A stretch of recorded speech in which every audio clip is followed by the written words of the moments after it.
I'm John, you're watching 40s Vintage. Got a few more things to check and then let's take this thing for a ride.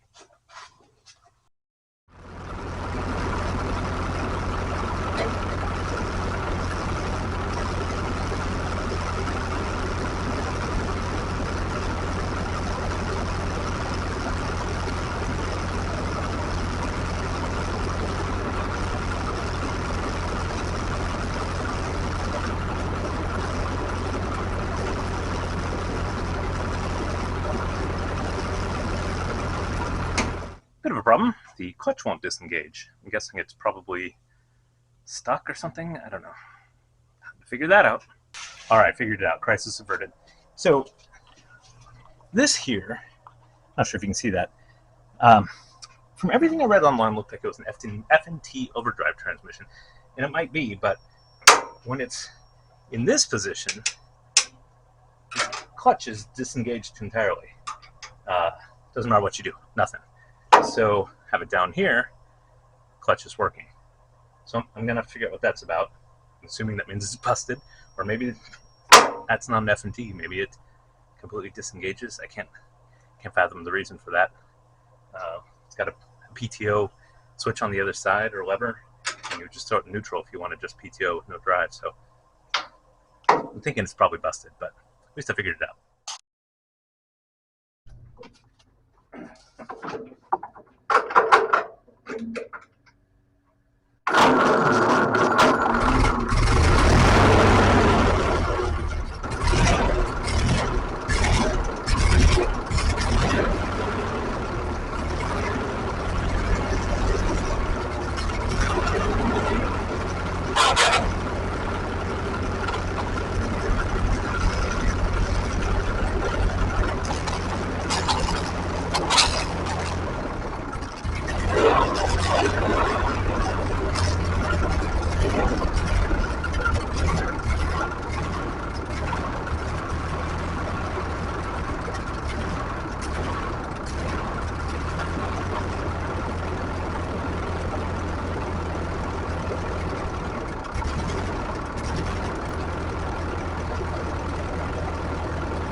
That one's doing something. So it looks like my idle mixture screw is not doing something, which means something's stuck in there. But at least my main one is. Making some water. Not the end of the world there. Still got a little bit of an exhaust leak. Yeah, all fun things. All right, we'll fire it up again. I guess we'll run it a little bit on choke. I really want to drive it around and see what's going on with some of this stuff.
Nice. Nice.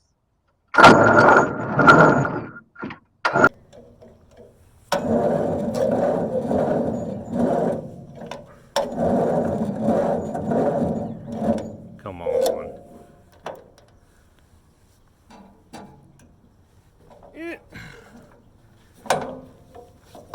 My carburetor needs a little help.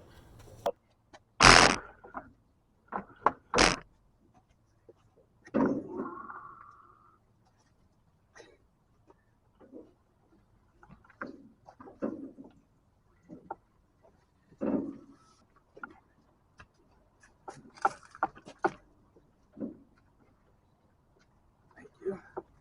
Okay. That way just here.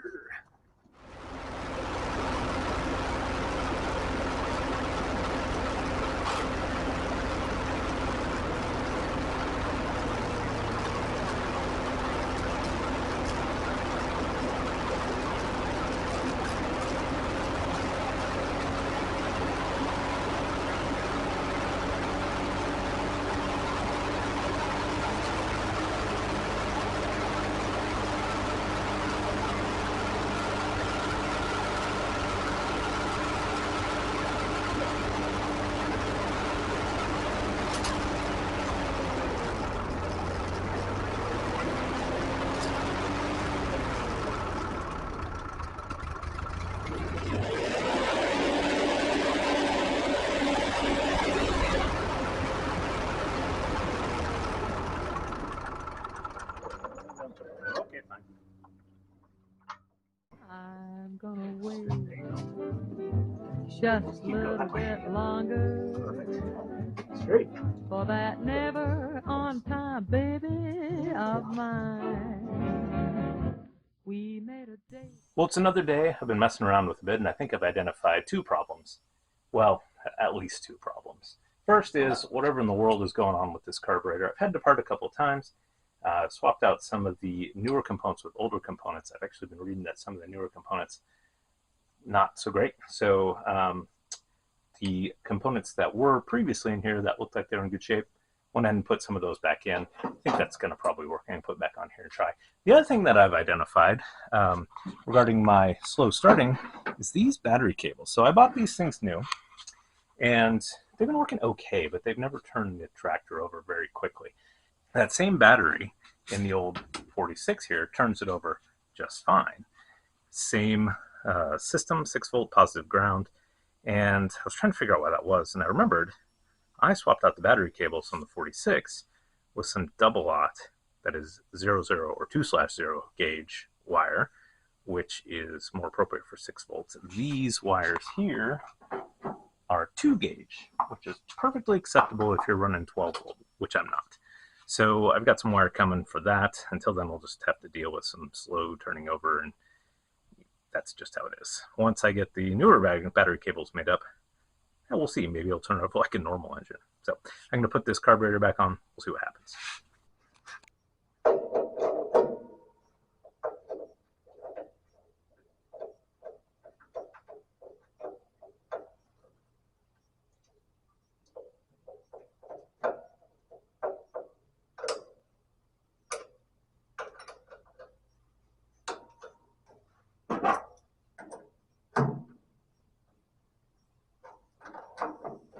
All right, it's been a few days. I got my new battery cables in. Let's see if you can see the difference there on the sizing. These ones are the new ones, the double-aught or the 2/0 gauge, and these are the 2 gauge ones that most of the places sell. Rock Auto, Steiner Tractor, things like that. It's hard to find the double-aught gauge wire, so how do we do that? Well, there's a couple ways to go about it.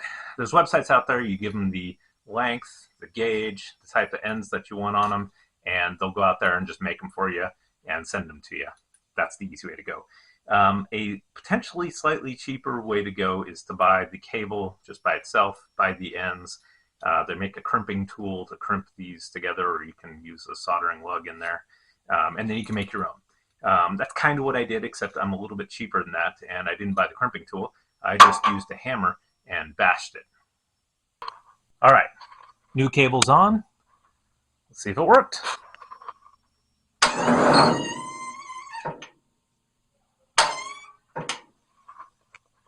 Sort of. Doesn't seem much better. Something else is going on. Stay tuned. I spared you the details of putting back together the starter because it was pain. You don't want to watch that. I've got it back on the tractor. You may notice I've got another cord to it. This is an extra ground going to here. Just reading on some of the boards, some of the old timers really like adding an extra ground. Apparently gives it an extra solid connection. So I had the wire. I figured, hey, why not? Let's add that in there. And check this out. Now it turns over like a normal tractor. At least for now. Those brushes were not in the greatest of shapes. I really probably need to replace them. But I cleaned them up and seems to be working. So let's just see if she'll fire.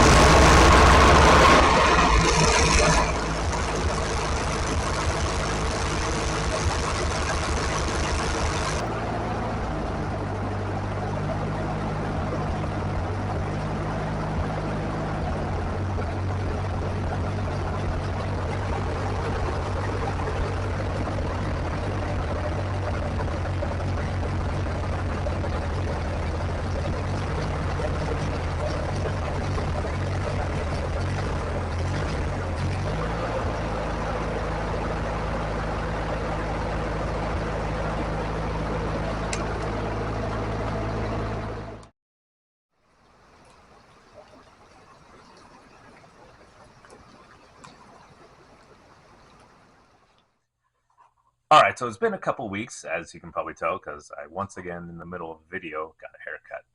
Been coming out every now and again, just a little bit here, minutes here and there, as I've been able to come work on the tractor. You know, life gets in the way. But let me fill you in on what I've done so far. So I've had this carburetor off a few times, trying to figure out why it's not running. So to recap, tractor runs okay as long as the choke's pulled out about halfway, which tells me that the mixture is not rich enough coming off of that carburetor without the choke.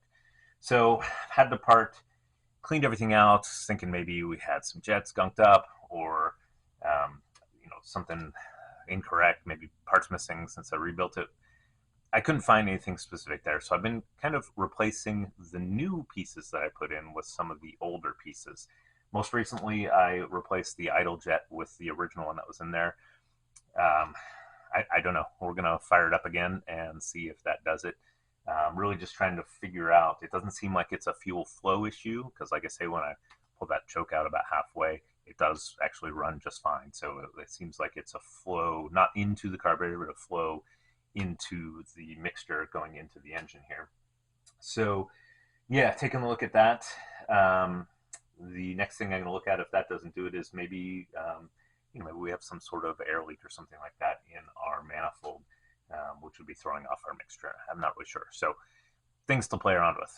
Ran into another issue while I was playing with that, and that is a starting issue. So we're testing over and over again, so hitting that starter a lot, and battery, I believe, is probably about 5 years old. It's the same one I use in my 46 Dodge, and so kind of goes in between the two. It starts the Dodge no problem. Last time I had it in there a few weeks, a month ago. But I've been hitting the starter with this thing a lot, and so it's been kind of getting slower and slower and slower. And I decided to be a cheapskate and not buy a new battery, but to see if I could rehab this one. As you use your battery, it gets sulfate crystals on there, which can reduce the efficiency. So actually, a few days ago, went and did a desulfication. I tried to fix it. I filmed some video on that. Let me roll that here. So let's step back a few days into the past, and you can come back and we can see what the results of that are. So let's talk about sulfate and batteries. Now, I'm not a chemist. Actually, did I even pass chemistry? Pretty sure I passed chemistry. But here's what I've read. As your battery gets older, it starts to build up sulfate crystals on the plates inside. And that reduces the efficiency of the battery. That means less charge and or less amperage. And I think that's our problem right now. Just not enough amperage getting out of this battery, which is about, I want to say 5 or 6 years old, right about the range where you start to think about replacing the battery. Now, when you take your battery and buy a new one, they charge you a core charge, or you can give them your old battery. And that's because they go and they recycle your old battery. And part of what they do to recycle it is they desulfate the battery, i.e. they remove the sulfate crystals from the plates. But in theory, we can do that here at home. Now, again, not a chemist, but here's what I've read. If we use a mixture of distilled water heated up and Epsom salt dissolved in it, we can add that to the battery, shake it all around, charge it up, and that mixture of Epsom salt with the distilled water, which you should be putting in your battery anyway if it's low in water, will loosen and break up those sulfate crystals and they'll sink to the bottom. Now, yeah, that's junk in the bottom of your battery, but really that doesn't matter. The important part is it's not on the plates. So here's what you do. You take about a quart of distilled water, and then you take some Epsom salt. Now the ratio appears to be right around 2 to 1. So if you had, say, 2 cups of water, you would add a cup of Epsom salt. Heat that distilled water up to about 150 degrees on the stove. Add in the Epsom salt, stir it all around, and then pull your battery from your car or tractor. Now, batteries are full of battery acid, so this is the point where you're going to put on your gloves and your really awesome safety goggles. Except I need prescription, and that's not going to work. I have some different ones. These ones were just handy. So if your battery is full, like it should be, you're not going to have any room to add in your Epsom salt distilled water mixture. So we need to actually empty some out, and that gets a little tricky. Battery acid is an acid. It's corrosive. So how do we get around that? Well, first you're going to want to find a nice metal bucket to put it in, and second you're going to want to use a fair amount of baking soda. Baking soda is a base. It counteracts the acid. I did learn something from chemistry. And what you're left with is a neutralized liquid. So very, very carefully, wearing gloves, wearing goggles, covering up your arms. Battery acid is no joke. Pour it slowly out, just as much as you need to pour out into a bucket. Use that baking soda to neutralize it, and then you can have some room in the battery to add your mixture back in. Once you've added the mixture back into the battery, you need to activate this basically.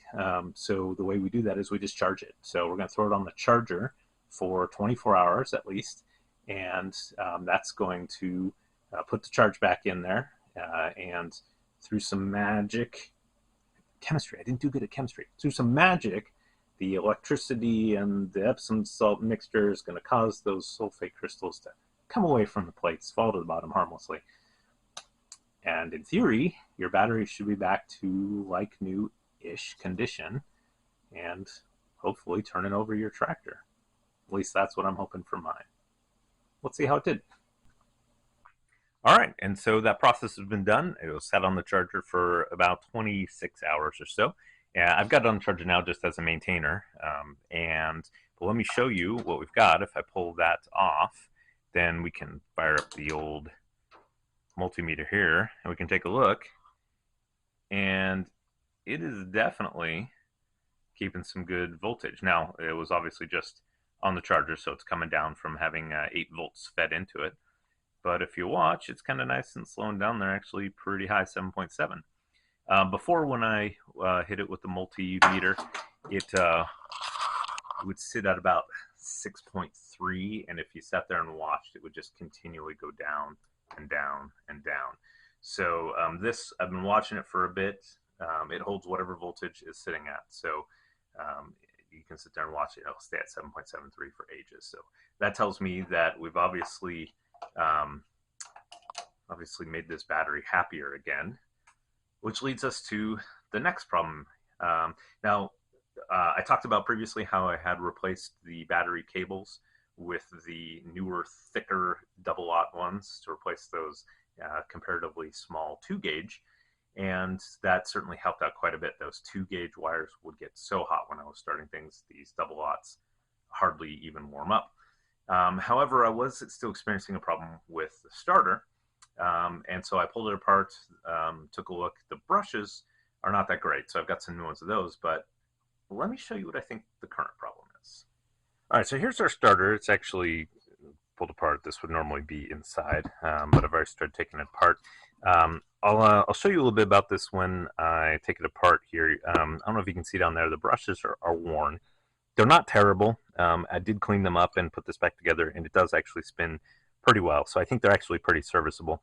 But while I've got it apart, I'm going to go ahead and replace those. So I'm waiting for those to come.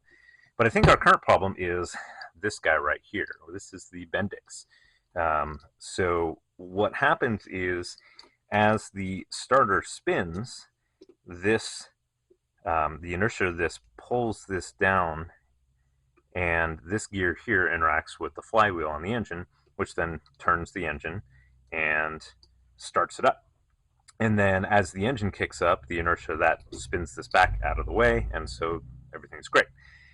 What I think is happening is this thing is either, I think this thing is coming down and getting jammed in. Either it's coming down too far and it's kind of not interacting right, or it's impacting incorrectly with the flywheel. Something in this here is not working right. And so I kind of have taken a look around online to just research. This looks like, if I'm reading it right, this is kind of the older design. I don't know if it's the original design, but it is an older design. It sounds like there's a newer, improved design that they use on some later tractors, which is basically all you can buy nowadays. And I thought about, really starting to figure out, like, okay, maybe we can take this apart and fix it. But then I realized that the new one's about $30, and it is going to be a lot less of a headache and apparently a better design. So the reason I think that the Bendix was the problem here is, as you would hit the starter button, the starter would start to turn and then just stop. So it would go clunk. And if you loosened up the starter so you could kind of get a little wiggle to it, you could see it actually starting to turn and then just dunk, stopping completely. So something was definitely getting jammed up in here. So I'm going to pull that off here today. And then when the new part comes, which is supposed to be in a couple days, we'll put it back on. We'll redo the brushes inside there. I've already kind of cleaned this up. You can see it's kind of nice and shiny and not terribly worn, so it's certainly serviceable. The rest of this, I mean, the bearing feels good. It spins nicely. Well, not really bearing. It's a bushing. It's got everything going for it, I think.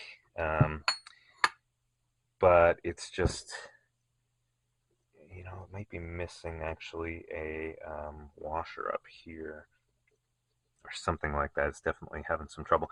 At any rate, so I'm going to go through this thing, and we're just going to make this thing happy again. I could just, for about $120 buy a new starter.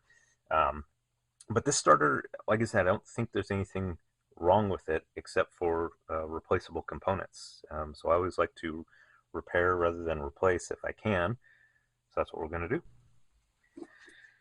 Okay, so it looks like there is like a snap ring sort of washer on there that I need to get off first. Now there is most likely a tool to pull that off.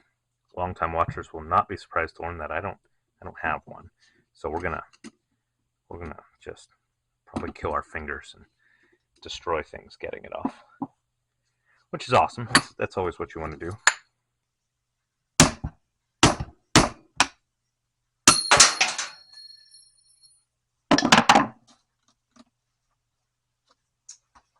Easy.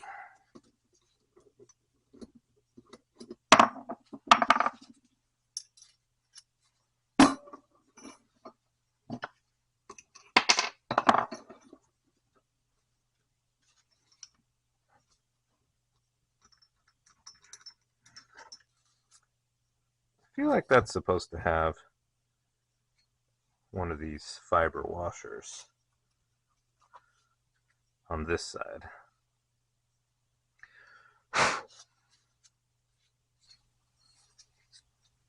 Look at all the metal. Yeah, look at how destroyed that is. I think this thing was put together incorrectly.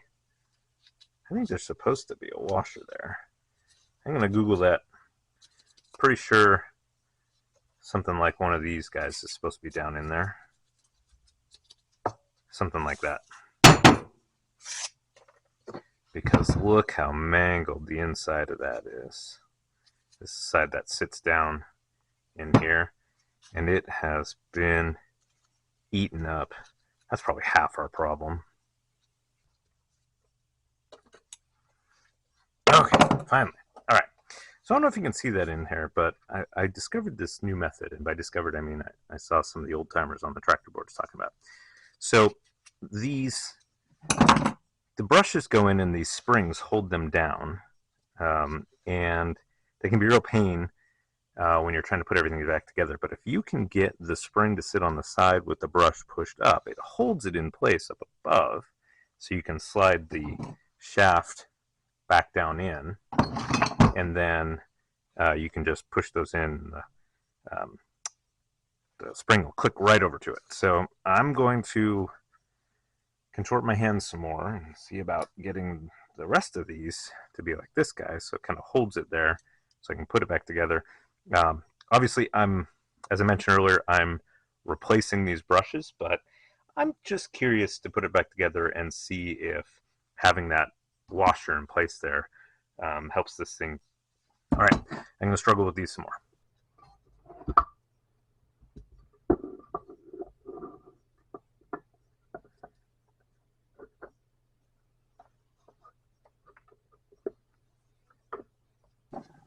All right, I'm putting a couple nuts on the side here. Now these are not normally here. This would normally go into the bell housing, but I want to keep this thing together because I want to see if I can test it on the bench here. I don't know if I'm going to be able to. We're going to bring the battery charger over and hook it up and just see what spins. Definitely feels like it spins good. Let's get these brushes pushed back down in. Then we'll see how it spins.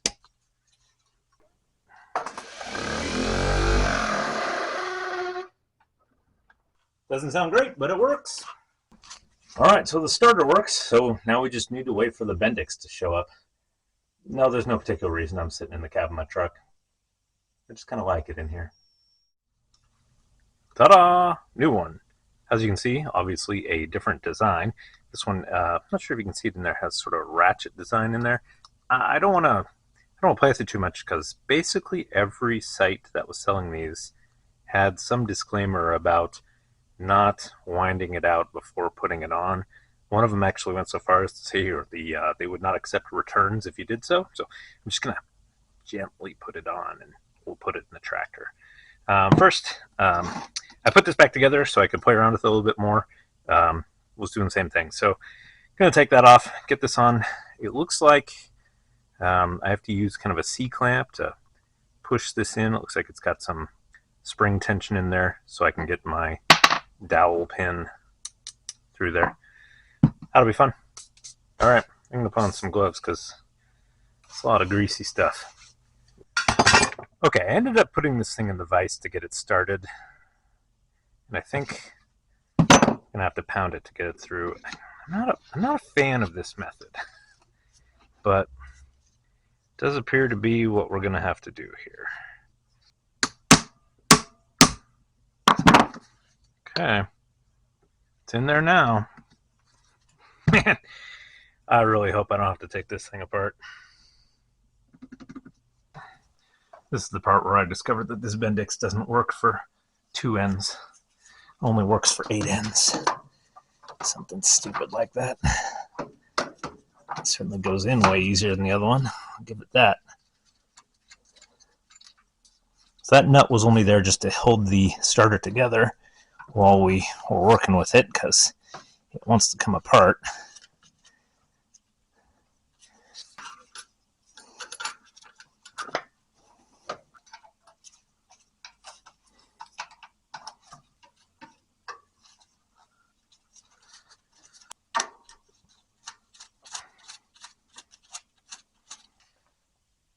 Let's see. Wow, that works way better.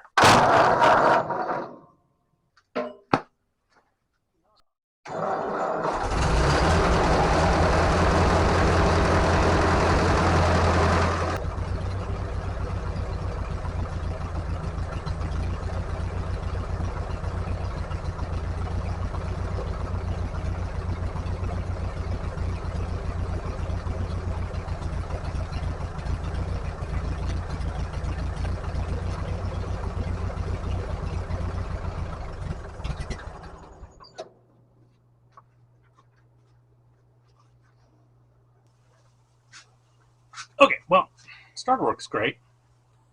Still got something going on with the carburetor. It's doing better, but it still will not run without being on the choke there. So it needs richening up. I'm going to keep playing around with it.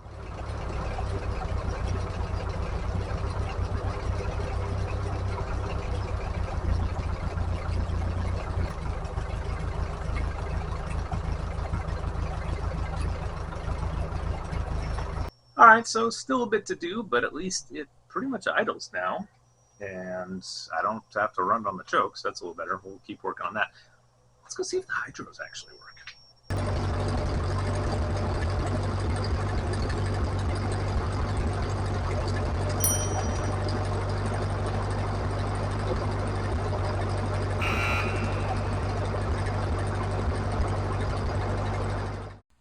Alright, well I think that's probably where I'm going to end this one. I was hoping to take the tractor out for another drive, but it is really wet and rainy out there. Still have a little bit of work on that carburetor. I got to do a little more research. Probably take that thing off one more time. Got that Bendix replaced on the starter. Got the starter kind of rebuilt-ish. I didn't end up replacing the brushes. Those parts still haven't come, and I was getting impatient. So put it back together. It spins good, so I'm actually probably just going to leave that. Hold on to those brushes for a future time. Did some work on that battery. Got it going. Really, charging, starting, well, not charging, but the battery, the starting, all that seems to be working. I do actually have the generator hooked up, but I'm not sure it's generating any power. Got to do some research there. Hydro's not working, but the PTO is, so that's good. Probably next step is going to be to pull the hydro pump apart and see what's going on there. Going to do a bit of research. I know that hydro's not working is kind of a common thing. So, yeah, although, you know, I can't be upset at how far we got here. So I did get to take it for a drive. Would like to take it for a little bit longer drive, but we'll get to do that here in a bit. As soon as it stops raining, as soon as I figure out that last little bit of the carburetor. It runs pretty solidly, so I totally could drive it. It still won't fully idle all the way, and occasionally really wants to run off that that choke. So some research is in order, but I'm happy. Fire's right up now. That's a starter thing. It's been plaguing me since the beginning, and I didn't even realize it. So there we go. As always, I appreciate you watching. If you haven't subscribed, hit the subscribe button down there. Hit that little bell. Thanks for stopping by.